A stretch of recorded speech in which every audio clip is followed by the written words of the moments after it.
when your best friend texts you about someone you know and there's more to the story, it's usually true when there's more to the story. But there's a lot more to share. It's often a fascinating thing. We really pride ourselves in my team, this great team of producers. We always say, we're about storytelling. We're about getting behind what really is going on. And so, Tam Fam, on today's show, you're about to hear some incredible stories. I'm telling you, it's gonna stop you in your tracks. You're gonna call everybody. Did you see that on Tamron? My goodness. Our first guest has been called hip-hop's greatest storyteller. He's a Grammy-nominated artist behind the iconic hip-hop track that had us all over the world saying, nothing can stop me. And I'm gonna have to pay him now. See, when you have a song so good, I don't even have to finish it. The crowd does, and it's gonna cost us. Thanks a lot, Fat Joe. Thanks a lot. Yes. Since he was last here, Fat Joe has been making headlines, revealing new details about so many things. His 200-pound weight loss and continuing his health journey. He's got 2 shows coming out. He's standing up for people. I mean, going to D.C. and saying, treat folks right when it comes to health care. This guy never stops. He never stops. And then, there he is being intellectual in D.C., and then he goes sexy, shirtless at the Yankee game. What? That was a performance celebrating the 50th anniversary of hip-hop, and he's got a new Rolls Royce. It's electric blue. I mean, I'm just going down the list of things I'm obsessed with. This is hands down one of my favorite guests, one of my favorite people when I see him. The last time I saw him was at Mary J's birthday party. This guy is the real deal. Welcome, the 5-time Grammy-nominated multi-platinum hip-hop legend, the king, the ultimate storyteller, Fat Joe!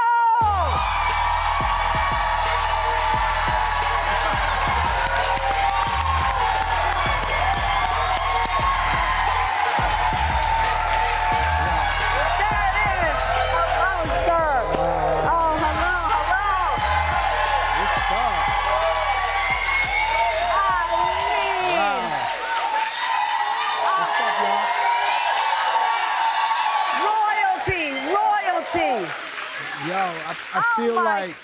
I feel like I could go ahead and die now, right? Like, you bigged me up so much. Oh, I didn't even know how to act back then. No. Those are all the facts, sir. Just the facts, including the new Rolls Royce that my team came in and said, Joe, he drove himself in a Rolls Royce and asked if somebody could sit in and wait while he did the interview. That's some New York type. That's some New York. That's New York. I mean, was this a birthday gift to yourself? Nah, I worked really, really hard, Tim. I would think so, to get one of those. And you know, my wife and my daughter, man, they live it up. So I got to treat myself nice sometime, right? Wow. The electric blue interior, was that was obviously that's Yeah, we custom. Designed it. Shout out my girl Jen from Beverly Hills, Rolls Royce. She always comes through. Does it still have the new car smell? It feels so good. No, I swear, it's like they were made for me. It's like it was made for you. They were made for me. Listen, my son is in the control room. I said, you know, he can sit in the car and just pose for pictures. A 4-year-old. Oh, he could do it. Oh, he could, and then I'd have to get him one day, and I'm not gonna do that. You've had exciting, your birthday, Drake, you guys went viral. He played a birthday prank. He gave you... Socks. Socks. Yeah.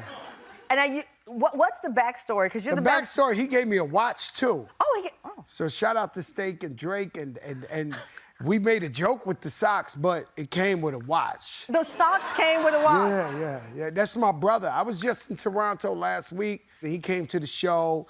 I mean, this guy's unreal. You want to talk Drake? We ain't got enough time. Oh, well, I feel the same way about... I mean, I love Drake, but I feel that way about you, too. Thank you. No, you put in the work. Because here's the deal. We were on talking the last time, your health journey. You have lost over 200 pounds total. Right. Because if you, I know how much you lost. That was pre-Ozempic, too. That was pre-Ozempic and Mounjaro. I got to get some No. I did that in that gym. You did it in the gym? Yeah. But I know how much your family means to you, and so much of this is about your dear brother, Big Pun, losing him and watching his family be without him. Yeah. And that was unimaginable for you. Yeah, I mean, you know, Pun, man, was everything to me. He still is, Yeah. you know. And so when he passed away, you know, we never thought, we're so used to, unfortunately, people dying of gunshots and stabs in the hood that we never think it's in the food. And the food, you gotta understand, the diabetes is just killing us.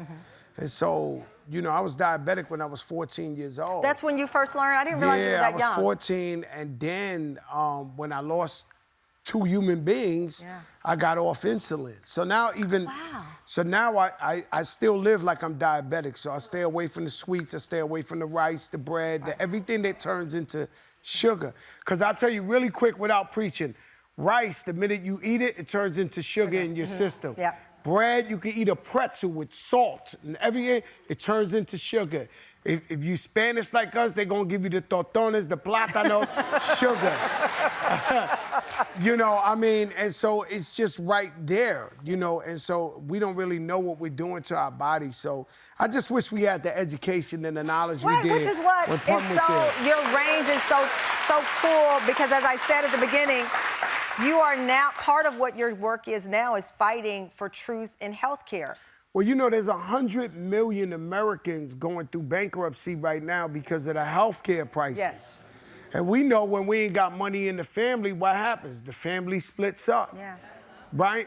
And so I don't care if you black, white, Spanish, Amish, they're taking advantage of all Americans. Yes, they are. And so, shout out to Power to the Patients. We went to Washington to make a difference. Look at this guy. Look at this guy standing there in front of the White House on the behalf of other people. Yeah, I went last year. There was 2 politicians that met with us. We went this year, there was over 60, 70 politicians. Wow. The time has come because we just want to know the prices.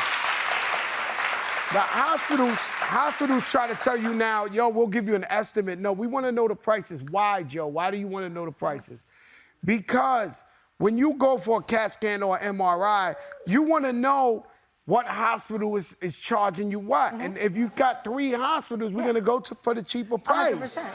And so now you got people online, some people paying $2,000 for the same test, somebody paying $400 for, $1,800. If I did that to you with a pair of sneakers, you'd be like, yo, Joe, I want my money back.